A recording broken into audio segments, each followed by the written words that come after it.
살이 엄청 많아요. 안녕하세요, 요리사 김한성입니다. 오늘은 KFC입니다. 켄터키 프라이 치킨이죠. 근데 요즘은 KFC를 켄터키 프라이 치킨이라고 부르는 것보다는 코리안 프라이 치킨이라고 부르기도 합니다. 미국 프라이드 치킨의 원조 KFC로 가보도록 하겠습니다. 가보시죠. 제가 찾은 곳은 뉴저지에 위치한 곳이고요. KFC에 오면 이 빨간색과 하얀색, 이게 좀 인상적이에요. 커넬 샌더스 아저씨가 반겨주죠. 넓습니다. 여기 가운데 있는 버킷이 참 예뻐요. 약간 프라이드 치킨 맛있는 느낌이 나죠. 여러 가지 프로모션 상품들도 있고 팝콘 치킨도 있네요. 키오스크에서 주문을 좀 해보도록 하겠습니다. 어떤 것들이 있는지. 사실은 이 패밀리 버킷이 유명해서 이 버킷으로 주문을 해야 되는데, 버킷으로 주문을 하기에는 양이 너무 많으니까 이 콤보를 맛을 보죠. 프라이드 치킨. 근데 뭐니 해도 요런 게 맛있을 것 같아요. 요 3피스 치킨 콤보, 2 브레스트 윙, 요게 좋을 것 같아요. 왜냐면 브레스트 윙 따위가 다 들어있거든요. 결제를 했습니다. 음료도 해보죠. 펩시. 제가 주문한 3피스 콤보, 이게 따이, 윙, 브레스트, 그리고 이게 텐더, 이건 엑스트라로 주문을 했습니다. KFC만의 비스켓, 그리고 그레이비. 이게 남부 음식이죠. 맛을 좀 보도록 하겠습니다. 근데 이게 치킨 브레스트인데 엄청 큽니다. 살이 토실토실하죠. 그리고 요 이제 윙인데, 요게 퍼스트 조인트랑 세컨드 조인트가 이제 붙어 있는, 우리가 그래서 점보 윙이라고 부르거든요, 보통. 이거는 치킨 따이. 사이즈는 굉장히 큰데요. 이 KFC 치킨은 이 반죽에 짠맛이 들어간 게 인상적입니다. 이건 윙. 이거는 브레스트죠. 브레스트를 치킨을 컷을 할 때 A컷으로 잘라서 살이 엄청 많아요. 이 컴백 소스, 이건 약간 페퍼가 들어간 소스죠. 케찹과 파프리카 파우더, 이런 것들이 들어갔어요. 텐더를 많이 찍어 먹는데 이 소스는 맛있네요. 텐더도 맛있습니다. 미국 사람들이 약간 좀 슴슴한 걸 먹으면 블렌드 하다라고 하거든요. 그래서 이렇게 좀 짠맛을 좋아합니다. 그레이비. 그레이비는 무조건 먹어야죠.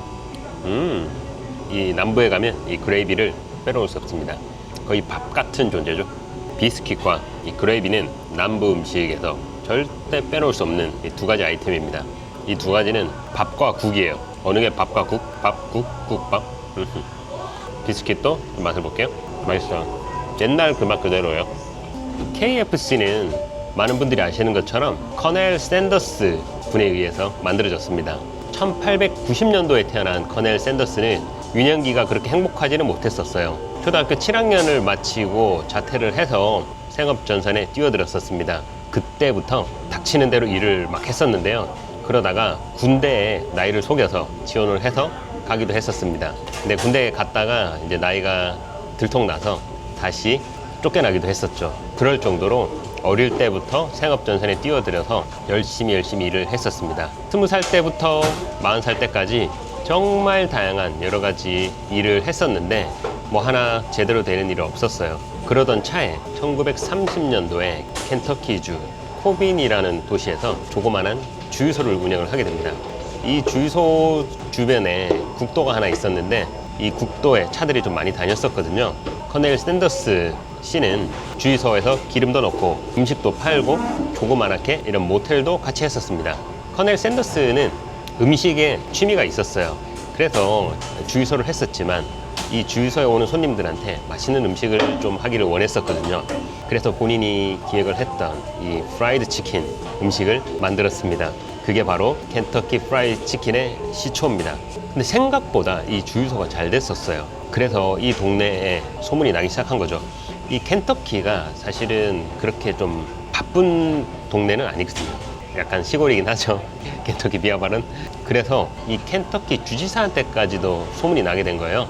샌더스 씨는 켄터키 주로부터 커넬이라는, 커넬이 대령이라는 뜻이잖아요.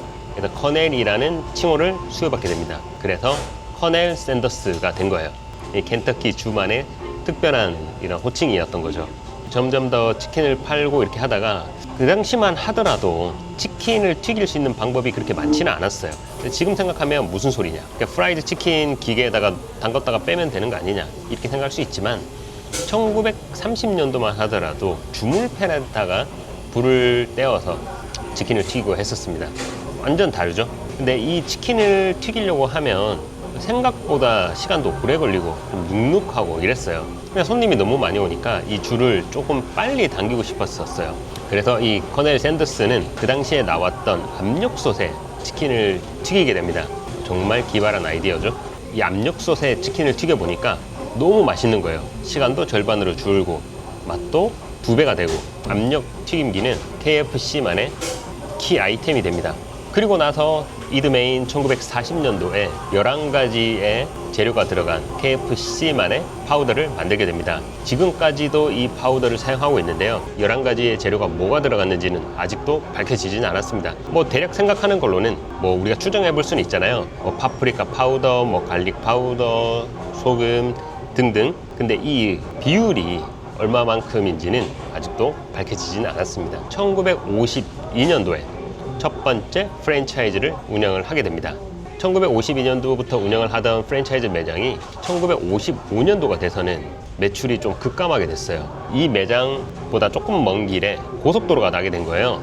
그래서 기존에 있던 가게 쪽으로 돌아오는 길이 너무 멀어서 매장의 매출이 많이 줄게 됐어요. 그래서 이때 결심합니다. 나는 프랜차이즈를 해야 되겠구나. 커넬 샌더스 씨와 이 와이프분이 차에다가 그때 포드 차를 가지고 있었는데 뒤에 압력솥도 싣고 가스도 싣고 그리고 치킨도 싣고 아이스 쿨러에다가 유타주를 막 돌아다니면서 치킨 세일즈를 했어요. 너무 쉽지는 않았겠죠. 근데 사람들이 이해를 못하는 그런 압력솥 너무 고생을 많이 했는데 결국 이 노력이 빛을 잘 봐서 1960년도에는 200곳의 KFC가 생기게 됩니다. 5년 만에 200곳, 정말 대단하죠. 이렇게 운영을 쭉 하다가 1964년에 200만 달러의 이 커넬 샌더스 씨는 이 프랜차이즈를 판매를 하게 됩니다. 이 프랜차이즈는 판매를 했지만 본인은 이제 홍보 대사로서 역할을 수행하게 됩니다. 그래서 하얀색 양복을 입고 돌아다니면서 이 KFC를 홍보하게 되죠.